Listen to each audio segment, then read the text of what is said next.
Bienvenidos amigos a la charla número 6 de este curso de lucha cívica no violenta.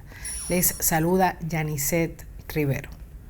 Y hoy vamos a continuar con los capítulos de este libro escrito por el coronel retirado Robert Helby, coronel norteamericano retirado, quien trabajó muy de cerca con el Instituto Albert Einstein y el doctor y académico norteamericano Gene Sharp, uno de los grandes analistas de la lucha cívica no violenta en el mundo. Este capítulo se trata del análisis estratégico. Un análisis estratégico es fundamental para los que planifican una lucha, para el liderazgo de una lucha.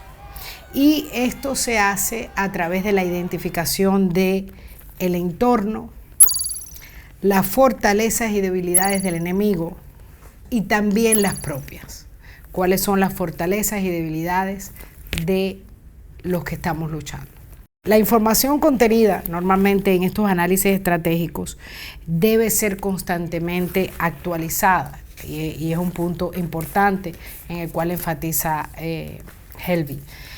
El equipo, y esto es importante, que se designa para realizar o coordinar este análisis estratégico y la preparación del mismo no debe ser formado por las mismas personas que ayuden en la recopilación, evaluación y entrega de la información.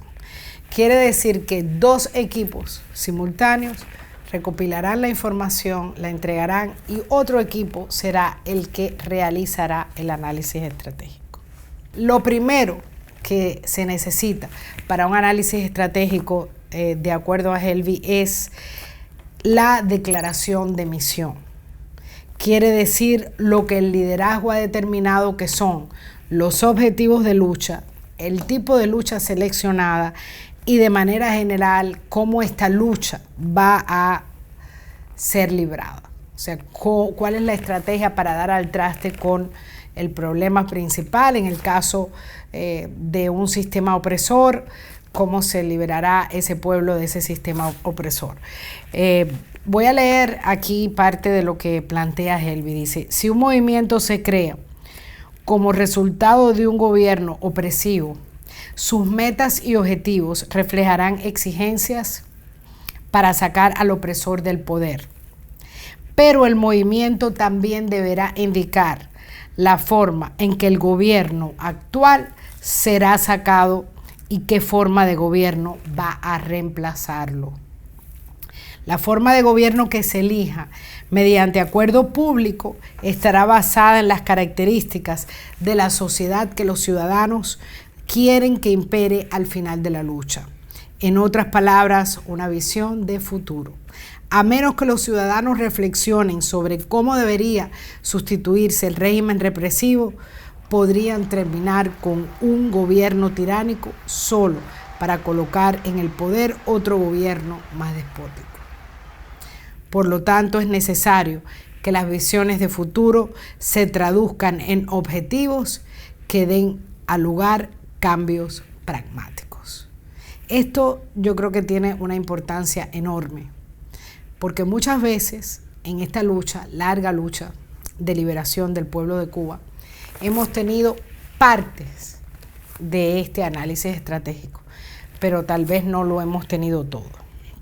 Y muchas veces las declaraciones de misión carecen de esa parte final, esa visión de futuro. Esto nos recuerda el análisis del economista Mises, un economista importante, austriaco, que habló de el modelo de acción humana. ¿Cuál es el modelo de acción humana? Bueno, él dice que para que los seres humanos actúen hace falta 3 elementos, ¿verdad? El primer elemento es un sentido de incomodidad con la realidad. Hay algo que está mal y que hay que cambiar. Si uno piensa que todas las cosas están bien y que no hay que cambiar nada, uno no tiene por qué actuar. Estamos hablando en el plano social o político. Luego dice Mises que hace falta otro elemento, es la visión de futuro, que es lo que plantea Helby aquí en su análisis. O sea, tienes que hacer una declaración de misión que contenga tu visión de futuro. Pero dice Mises que para lograr mover a la acción al ser humano, no solamente hace falta ese estado de inconformidad, esa visión de futuro, sino un camino para lograr ese futuro. De manera que esta declaración de misión, que lleva incluida el análisis estratégico, tiene definitivamente que mostrar esos dos aspectos. Los objetivos de la lucha que se libra, el tipo de lucha que se ha seleccionado como estrategia y la visión de futuro. Si no contiene el elemento de visión de futuro, pone en peligro los elementos que llevan a el planteamiento de la lucha y pone en peligro esa visión de futuro que se quiere lograr. Entonces, continuando con el análisis estratégico, dice Helby que una declaración de misión debe comenzar con el quién. ¿Quién está dando el paso para iniciar esta lucha, para iniciar un conflicto no violento en todo el país? Los movimientos no violentos, a diferencia de la lucha armada, rara vez tienen una estructura completamente jerárquica. Recordemos que los ejércitos tienen una estructura jerárquica, piramidal. En el caso de los movimientos cívicos no violentos, como son movimientos amplios, movimientos de base, no tienen esa estructura jerárquica. Por lo tanto, un enfoque común para dar cabida a los distintos intereses, capacidades y personalidades de los grupos de oposición es establecer una organización sombrilla o paraguas a los efectos de librar la lucha.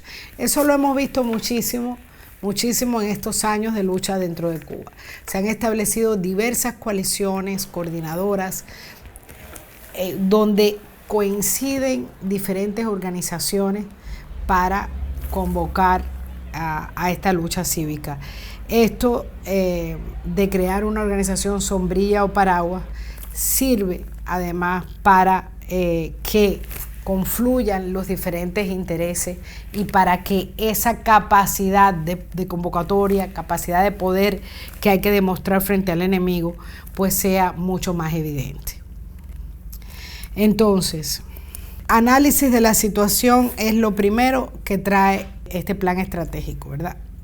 La misión hay que redactarla, la misión hay que hacerla pública, la misión tiene que buscar adeptos, la misión tiene que ser suficientemente amplia como para convocar a la mayor cantidad de personas a que se unan a la lucha. El segundo punto de este análisis estratégico es la situación y los cursos de acción. O sea, toda la información que podemos tener de la situación real y actual del conflicto que se está librando y cuáles podrían ser los cursos de acción para enfrentar ese conflicto. Dentro de este análisis de la situación y los cursos de acción, Helby plantea que existen consideraciones que hay que tomar en cuenta que pueden afectar los diferentes cursos de acción.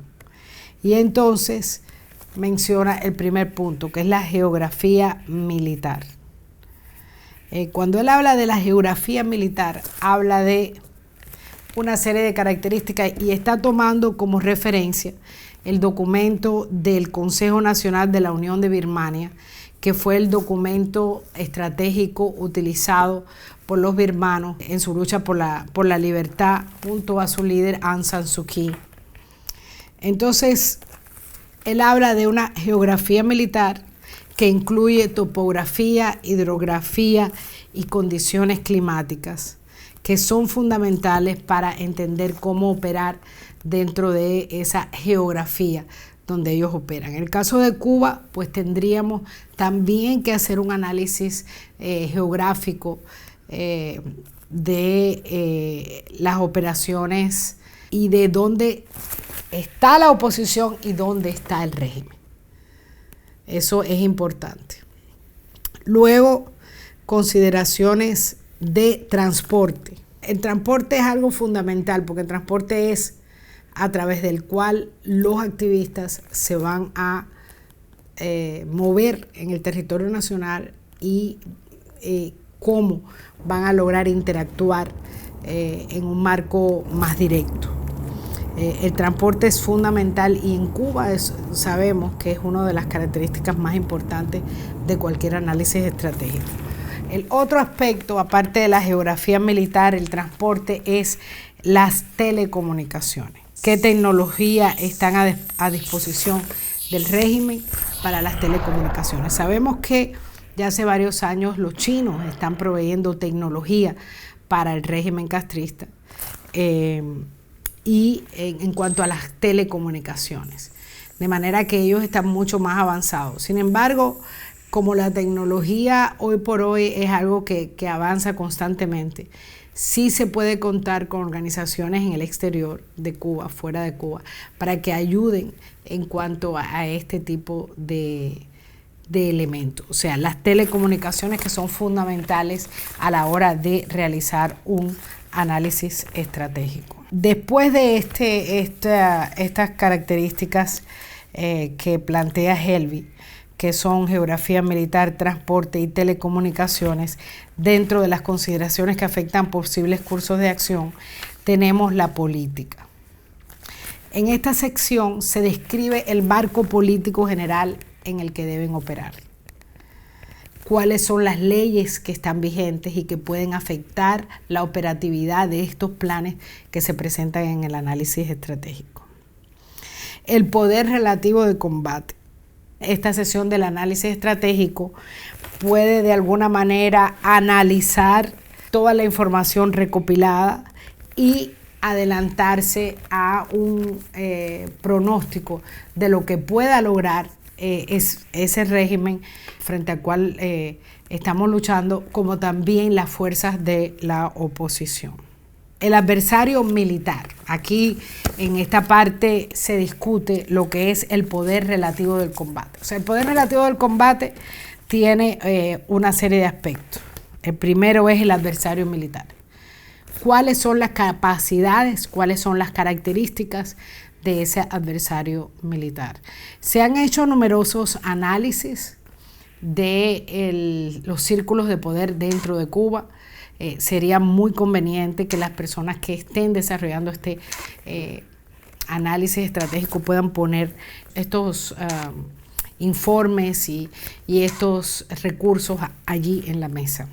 Número, tamaño, tipos de unidades, la fuerza militar, ¿con qué cuenta? El orden de batalla, cómo está estructurada, qué unidades pertenecen a qué organizaciones. Y esta clasificación es importante para identificar la fortaleza del enemigo y también para identificar las fortalezas de la oposición. Él habla de la fuerza, el orden de batalla, la ubicación y disposición, los refuerzos, la logística, la eficiencia en el combate. Entonces, para lograr el control de los órganos represivos, el control parcial de los medios de comunicación y el control psicológico, que es lo que ha tenido que hacer el régimen. Ha caminado un largo trayecto, por supuesto, ha sido con un control absoluto del poder que ha logrado estas cosas, no sin tener resistencia, no sin tener oposición, porque realmente en Cuba ha habido oposición desde el primer día que entró al poder este régimen. Pero es importante analizar cómo ha logrado ese control totalitario.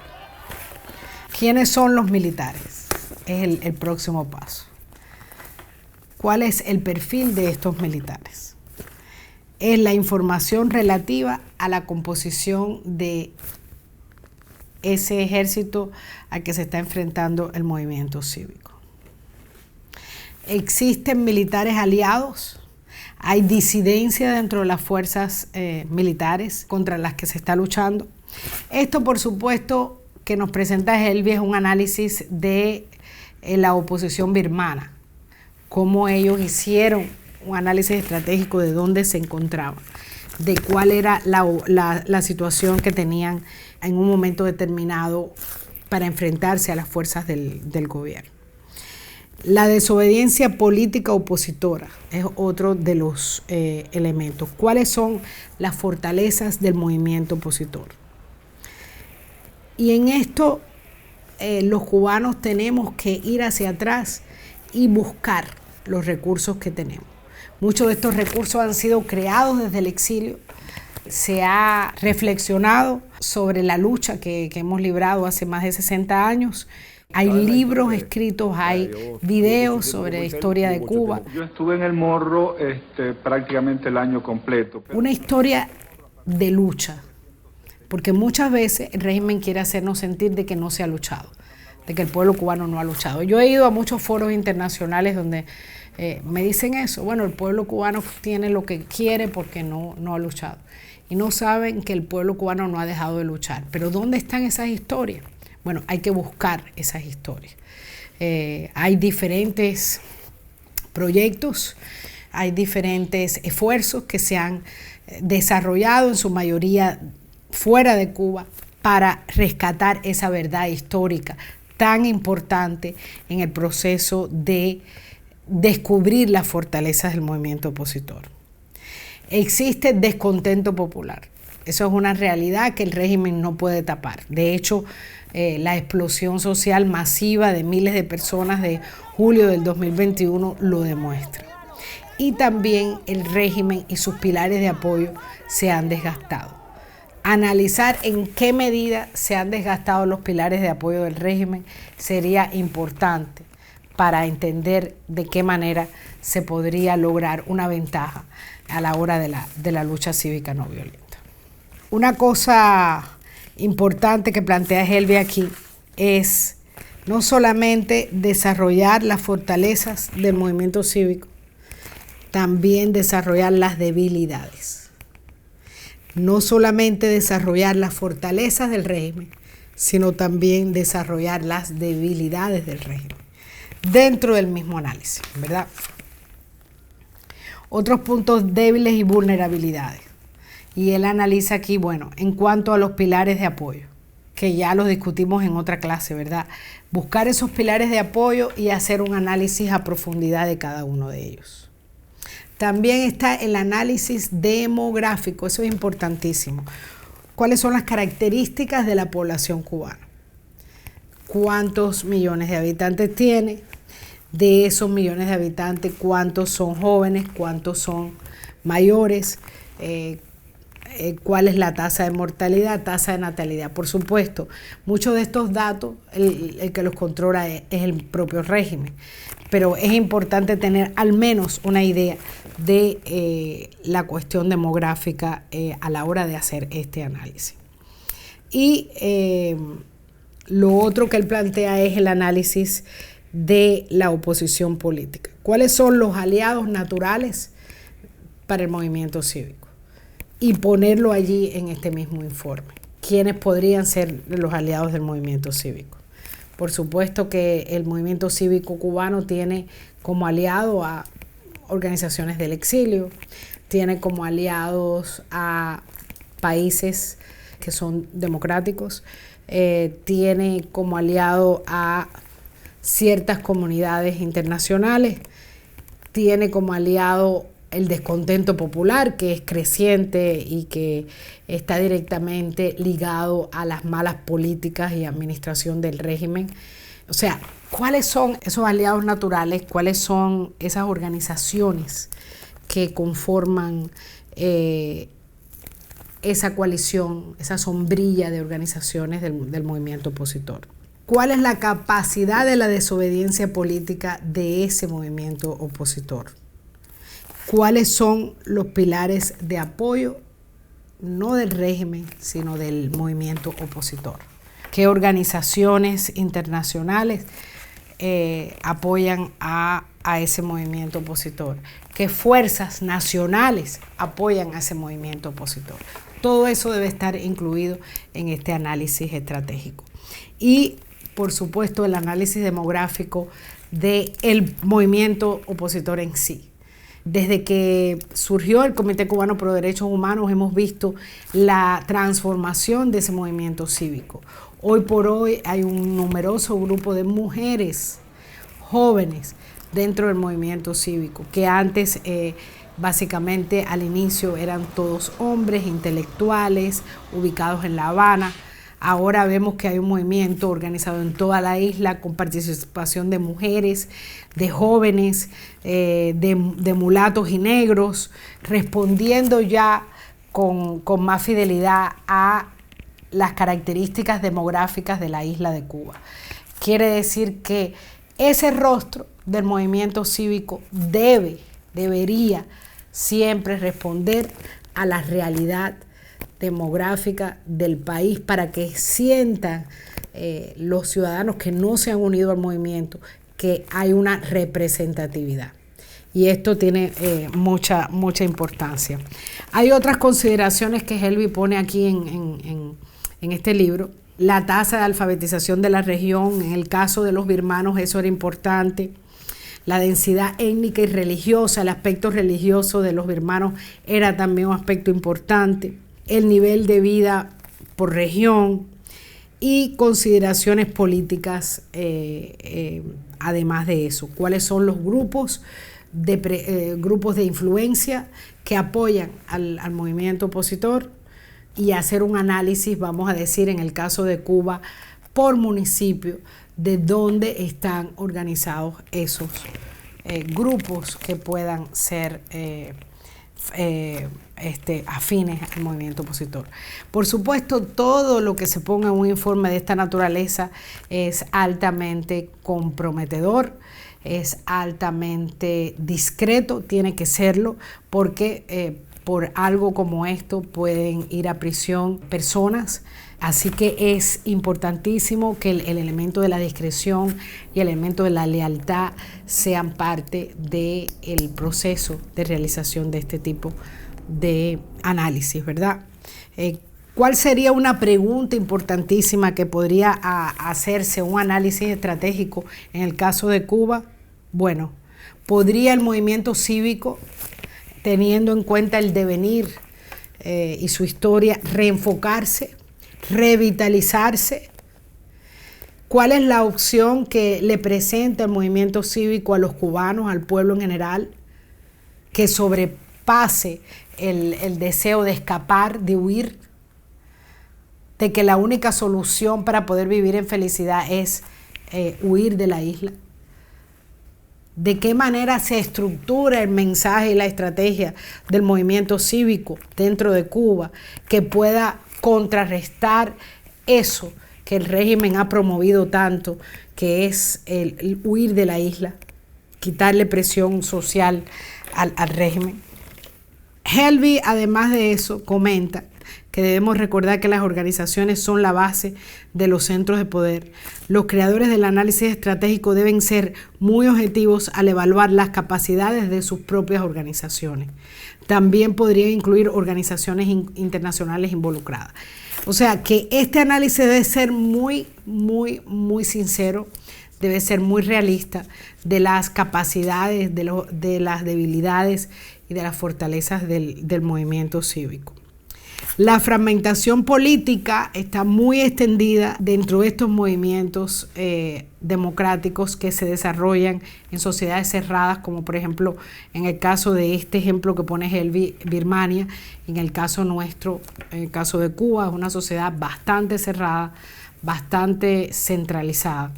Entonces, ¿cuáles son los desacuerdos más serios que tiene el movimiento opositor? ¿Cuáles son las diferentes tendencias que tiene el movimiento opositor? Y por otro lado, las consideraciones de seguridad que las mencioné hace un ratico, ¿verdad? Que es las consideraciones de que se mantenga en la total discreción este tipo de análisis y de que existan las oportunidades directas y próximas y prontas de poner en práctica este tipo de plan, este tipo de análisis estratégico. Dentro de este capítulo, bueno, pues también existe una parte que es el análisis de el problema en general. Bueno, en este caso es cómo liberamos a Cuba, ¿no? En este caso eran los birmanos ¿Qué vamos a hacer? ¿Cuál es el tipo de estrategia que vamos a usar frente a los militares que nos reprimen? Helby de nuevo presenta la hipótesis. Siempre debemos tener una hipótesis. La hipótesis que plantea lo que podría ser parte del objetivo de ese movimiento cívico.